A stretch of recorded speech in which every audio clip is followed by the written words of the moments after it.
Anderson Cooper, AC 360, CNN weeknights 10 Eastern. South Park creators Matt Stone and Trey Parker did a pair of episodes which make fun of celebrities but also happen to feature Jesus, Moses, Buddha, and the Prophet Muhammad. They didn't even show Muhammad. They weren't allowed to by their network. He was disguised in a bear suit. A radical Muslim website put up what they called a warning to Parker and Stone, saying that they would probably end up like Theo van Gogh, a Dutch filmmaker who was butchered by a radical Islamist. The webpage included a photo of Theo van Gogh's murder. He was killed after making a movie called Submission About Islam, written by my next guest, Ayaan, Hirsi, who has had to live with protection ever since. Thanks very much for joining us, Ayaan. Thank you, Anderson. Thank you for having me. And I just have to make one correction, which was I had protection before I made submission, and Theo van Gogh did not. And that's why he ended up dead, and I'm still alive.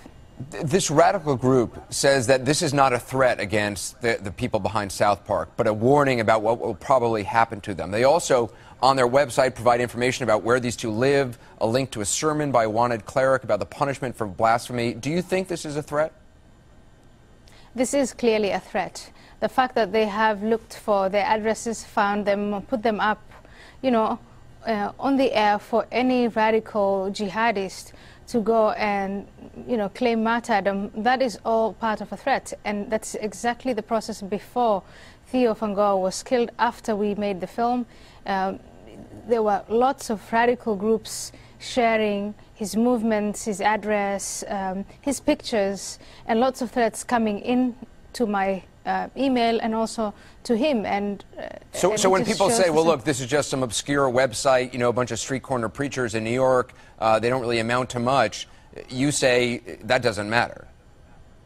Well, the killer of Theo van Gogh, Mohamed Bouyeri, was considered a marginal figure, and his name did not even emerge until after Theo was killed. And after Theo's death, we realized, in fact, the Secret Service announced that he was the leader of the Hofstad group, the group that they now put a lot of attention, and most of them are in jail right now. But that was, it started out with, it's a small group, insignificant, radical, marginal, so on and so forth.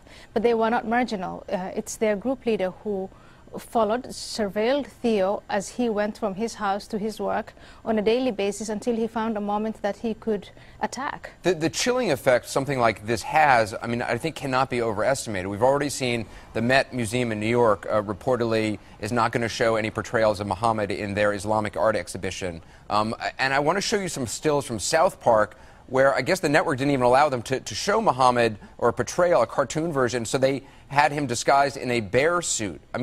Why does it outrage this group so much to have any portrayal, or even in a bear costume? Well, because I grew up as a Muslim, and growing up as a Muslim, I learned you don't criticize Allah, the Quran, or the Prophet Muhammad, and you should, participate in condemning and eventually killing anybody who does. So that is just what the religion tells us. That's what Scripture tells us. There are some people who want to act on it, and there are some people who don't. The majority of Muslims do not want to act on the Scripture, but they are silent when fellow Muslims do. But like in South Park, this cartoon, whether you like South Park or not, they show Buddha snorting cocaine. You don't see death threats or warnings from Buddhists. And you don't see death threats from Jews when Moses is depicted in an unbecoming position, and you don't see threats from Christians when Jesus Christ is made, is put in a satire position. So it is only, and this is the strong thing, the South Park episode of last weekend was not just funny, and it wasn't just witty, it was also, it addressed an essential piece in the times that we are living. There is one group of people, one religion that is claiming to be above criticism. And I hope that in the aftermath of this, that we discuss that. When Theo van Gogh and I made submission, we wanted to address the position of women in Islam and what the Quran said about Islam, or what the Quran said about women. Instead, we ended up in a discussion about, are Muslims more vulnerable or not? Shall we talk about protection? Can they be offended or not? It became a side discussion, and I hope that now we can, in the United States of America, say the freedom of expression, the First Amendment, that is the first fundament and most fundamental basis of our society. I want to play a video of something they said about doing this episode, about the 200th episode. Are you afraid that if the network allows you to unveil the Prophet Muhammad, that you will be bombed? We'd be so hypocritical against our own our own thoughts if we said, okay, well, let's not make fun of them because they might hurt us. Like, that's messed up to have that kind of thought process, you know. Okay, well, we'll rip on the Catholics because they won't hurt us, but we won't rip on them because they might hurt us. Like, and so your message tonight, the importance of this is what? It is an assault on the freedom of expression, and we have to defend it tooth and nail. That means we all stand by Mr. Stone and Mr. Parker. Do you still live with guards? I mean, do you still have protection all around you? I have protection, but there comes a time when, if not just Mr. Parker and Mr. Stone, but if the entertainment business were to take this on and just show how ridiculous this is, that there'll be too many people to threaten. And then I think at that time I won't need protection, and the gentleman who made South Park will also not need protection. But it is something, as a community and as a society, we have to take them on.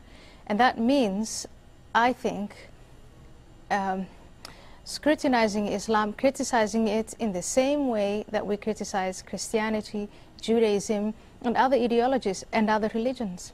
Equal opportunity, you know, scrutiny, equal opportunity offense. And in this case, equal opportunity comedy. Ayaan, Hirsi, I appreciate you being with us. Thank you.